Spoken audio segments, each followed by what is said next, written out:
Hello, voilà le résumé numéro 2 de l'almanach de Naval Ravikant, en 5 points essentiels.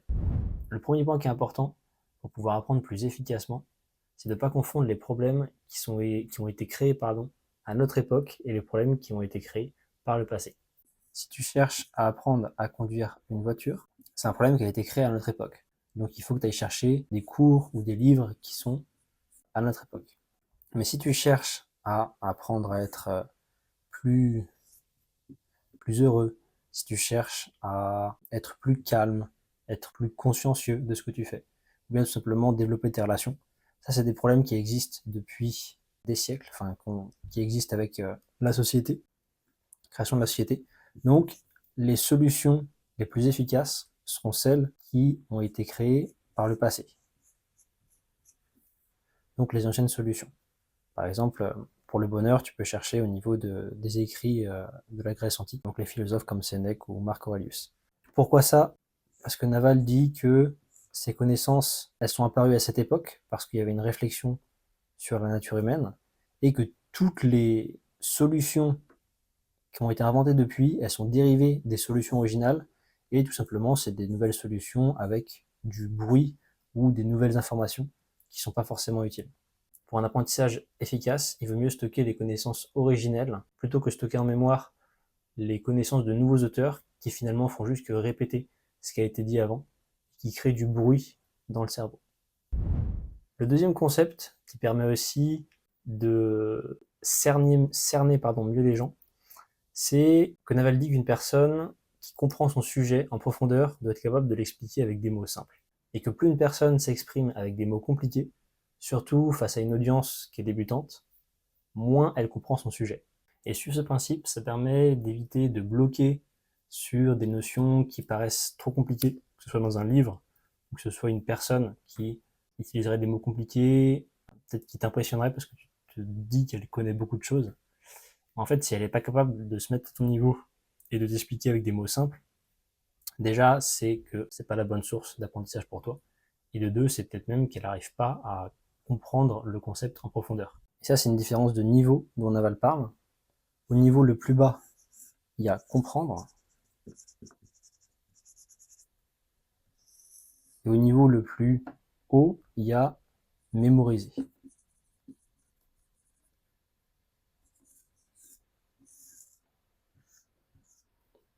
Et une personne qui utilise des termes compliqués, c'est qu'elle a appris le domaine aussi avec ces termes compliqués. C'est-à-dire qu'elle a plus mémorisé la connaissance ou le concept plutôt que l'avoir compris. Si elle l'a compris, elle peut l'utiliser avec des mots simples. Si elle l'a mémorisé, elle est obligée d'utiliser des termes compliqués dont elle ne comprend pas forcément les éléments qui composent cette notion. Et selon Naval, l'école a cet effet-là, de tendre plus vers la mémorisation que vers la compréhension. Parce que au début, quand les professeurs t'expliquent quelque chose, tu vas le comprendre, mais forcément, l'école impose un rythme avec des classes chaque année, une augmentation. Et il y a forcément certaines connaissances qui vont pas être expliquées de la bonne manière. Par exemple, toi, tu préfères peut-être, il y a un point que tu aurais aimé qu'on t'explique symboliquement, ou plus de manière imagée, ou de manière pratique. Et toi, tu n'as pas forcément, l'apprentissage n'a pas été fait à ce niveau-là. Et donc, quelques bribes de la connaissance vont être mémorisées. C'est-à-dire qu'au lieu de comprendre pourquoi, là c'est un exemple très bateau, mais ça te permettra peut-être de comprendre ce que je veux dire. Au lieu de comprendre pourquoi 1 plus 1 ça fait 2, eh bien tu as juste mémorisé 1 plus 1 ça fait 2. Tu l'as pas compris, mais tout le monde disait que 1 plus 1 ça fait 2, donc tu as fini par tout simplement l'admettre, on va dire. Donc selon Naval, il faut, pour comprendre un concept en profondeur, faire attention à redescendre vers ce niveau, enlever la mémorisation et redescendre vers un niveau de compréhension. C'est-à-dire diviser, tu peux voir ça en mots compliqués, diviser les mots compliqués, diviser les concepts compliqués, jusqu'à ce que tu sois capable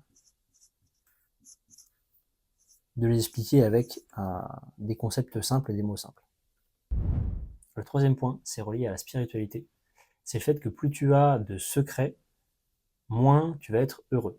Naval dit une pensée très juste, qui a résonné en moi, qui est le fait que quand tu mens ou quand tu te déconnectes de ce qui est vrai pour toi, tu crées deux versions de toi-même. Mettons qu'un ami te demande de sortir. Intérieurement, tu penses, j'ai pas envie d'y aller. Pas envie. Et en extérieur, tu dis, j'ai déjà quelque chose de prévu. Déjà quelque chose. Et bien en fait, tu crées deux divisions de toi. C'est-à-dire que tu as le toi extérieur, sa version, c'est que tu as déjà quelque chose de prévu. Et toi, intérieurement, tu sais que tu n'as pas envie. Et cette division empêche d'être conscient de soi-même. Parce que la conscience implique qu'il y a seulement un seul élément qui est possible à tout moment. Et cet élément, c'est l'élément intérieur, c'est-à-dire tu n'as pas envie, c'est ce qui est en toi. Et le fait d'avoir ces deux versions de toi-même, ça t'empêche d'être plus conscient et d'être heureux parce que tu es maintenant divisé.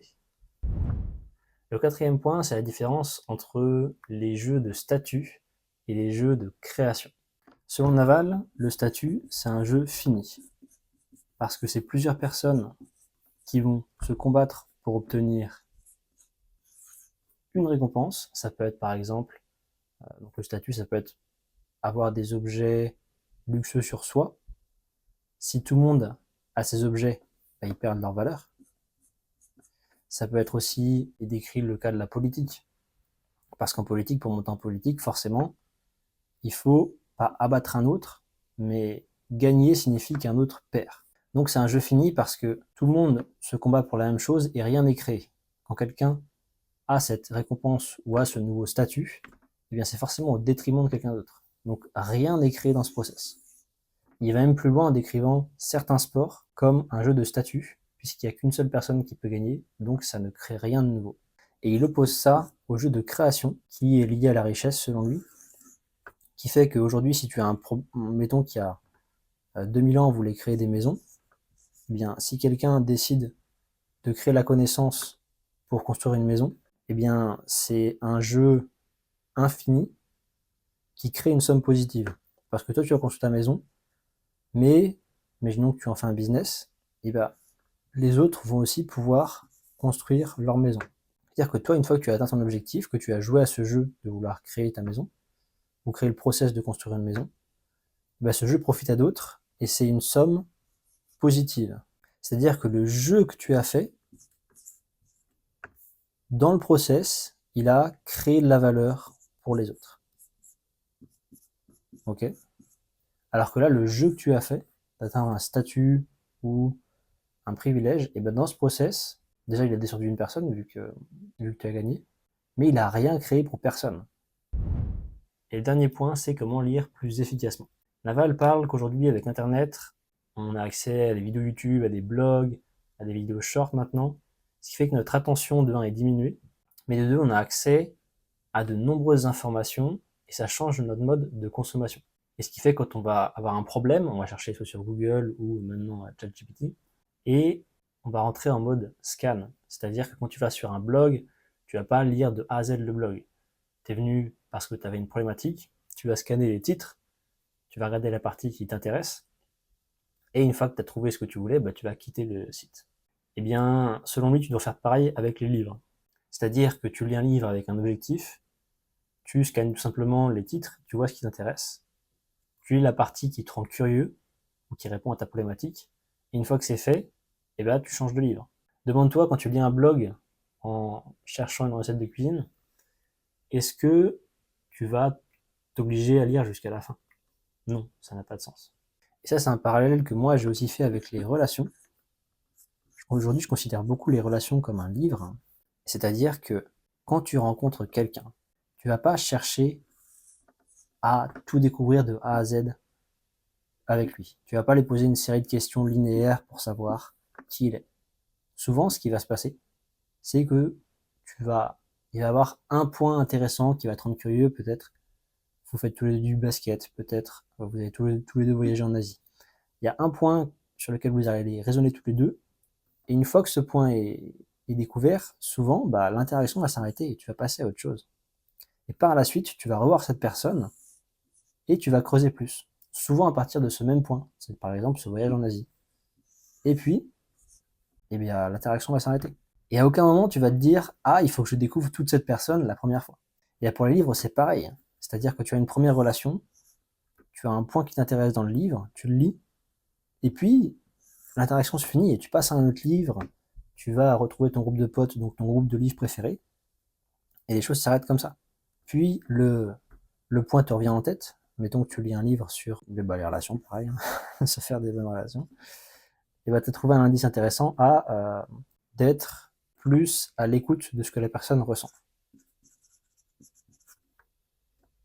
Ça te reste en tête. Tu quittes le livre, tu retrouves tes autres livres.